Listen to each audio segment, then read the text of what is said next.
19世纪是台湾地米外销的黄金时代，上届兴的时阵，台北大稻埕捌有200外间的地行，其中头一个甲乌龙茶卖到国际市场的人，就是大稻埕的生理人李春生。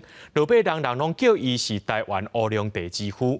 今年是伊过身100周年，台北市立国乐团和民间的艺文公司就规划一出音乐剧，要来甲伊纪念。 外乡虽然风景好，思念家乡一片心。头唱赢布袋戏红仔，当日排练大稻埕头人李春生的故事。李春生1838年伫厦门出世，26岁来到台湾。后来1869年，伊甲乌龙茶卖去到美国，嘛拍开国际市场，所以人家叫做台湾乌龙茶之父。为着要让愈侪人了解伊的故事，台北市立国乐团和民间的艺文公司共同规划一出音乐剧的演出。李春生家族的第4代李福仁先生也来到现场，伊甲当年外省的地票再来和大家分享。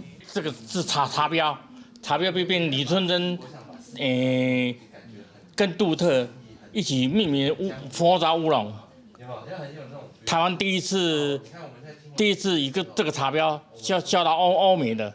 李福仁分享讲，因为较早大家拢讲台湾话，为着要表现乌龙茶发音，互外国人了解，地票的拼音才用2个 O 来表示。另外，音乐剧制作人表示，为着要呈现早前地上的艺文娱乐，所以音乐剧用济南管布袋戏、汉诗吟唱等等来表现。因为南管即摆观众较无法度讲自头自尾拢去看南管，所以阮是用布袋戏来串场，安尼较互大家较新鲜。